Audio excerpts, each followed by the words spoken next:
السلام عليكم ورحمة الله وبركاته. النهارده أنا عايز أكلمكم طبعا عن حاجة مهمة اللي هم ولادنا. طبعا أهلا بكم في فيديو جديد من قناة يوميات عماد وداليا والمجالس الطبية. أنا عايز أقول يا ريت نركز مع ولادنا. أنا عايز أقول لكم في غلط علينا على فكرة وغصب عننا، يعني في غلط علينا بس غصب عننا. أولا دلوقتي إحنا بقينا دايرين في طاحونة، تمام؟ أكل العيش والشغل الصبح وممكن ساعات في ناس بتشتغل بعد الظهر والحاجات دي كلها. عايزين نركز مع ولادنا في حاجة مهمة أوي إحنا بنعملها، إن إحنا سايبين التليفون في إيد الولاد بالليل. الكارثة كلها وأغلبها بالليل. ليه بقى؟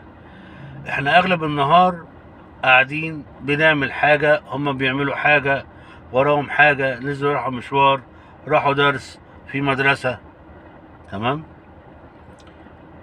لكن لما نسيب التليفون بالليل، أولا التليفون بيأثر على العيل، ماشي؟ أنا عايز أقول هم دارسين الطبيعة البشرية كويس جدا جدا جدا جدا، ماشي؟ فقعدة العيل مع التليفون، أنت كده وجدت مربي آخر معاك يربي ابنك. الكلام ده مش صح، والله ما صح. فعايزين التليفون يبقى عليه، هنقول رعاية مش هنقول رقابة. بمعنى انت النهارده مثلا قاعد مع ولادك في البيت، حتى لو قاعدين معاك وكل واحد ماسك التليفون مفيش مشكلة. اهم حاجة العيل يحس ان ليه عيلة. يعني أنا في مرة قريت بوست على الفيس عجبني قوي، يعني بيقول لك بيقول يعني اب كان قاعد في الصالة لوحده، المهم فلقى عياله خارجين من الاوض، ازيك يا بابا عامل ايه، زي ما يكون الراجل ما بيشوفهمش بقاله فترة، يعني او هما مش شايفينه بقالهم فترة.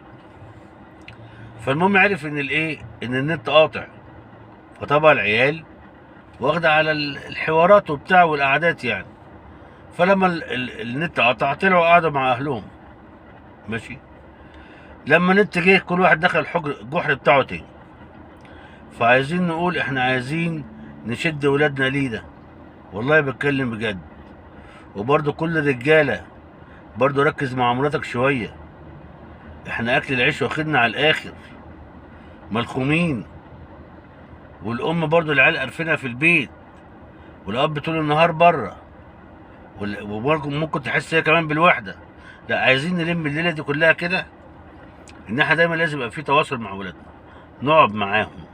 نيجي مثلا كل يوم خميس نعمل اكله بسيطه كده ونقعد معاهم، تمام؟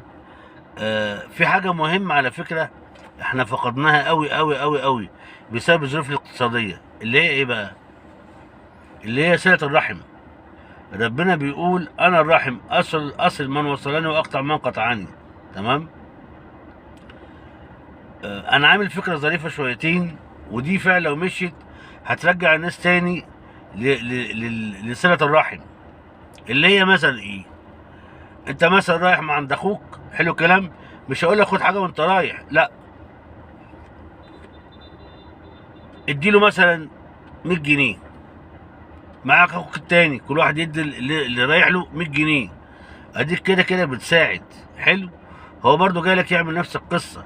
لو احنا عملنا الموضوع ده، صلة الرحم هترجع تاني، وربنا ان شاء الله هيحط رضاه علينا، وهنطلع من الكبوه اللي احنا فيها دي.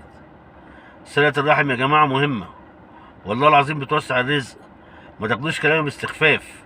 هتقولوا فاضيين ولا مش فاضيين؟ مش بقول لك روح زورهم كل يوم، لو مره كل اسبوع، لو مره كل شهر. وعشان الظروف الاقتصاديه ديت، برضو اللي انت رايح له اديله فلوس. هو جاي لك يديك فلوس، عشان ما نبقاش تقال على بعض.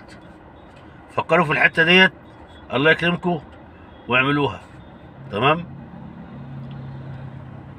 وعايزين برضه نكتب الدعاء دوت قبل اي تعليق، عايزين تحطوه: لا اله الا انت ربي سبحانك اني كنت من الظالمين. لان انا وعدتكم ان شاء الله في كل اول فيديو هقول دعاء، اللي عايز يكتب تعليق يكتب التعليق، يكتب الدعاء قبل التعليق بتاعه. هقول الدعاء تاني: لا اله الا انت ربي سبحانك اني كنت من الظالمين. يلا، السلام عليكم ورحمه الله وبركاته، مع السلامه.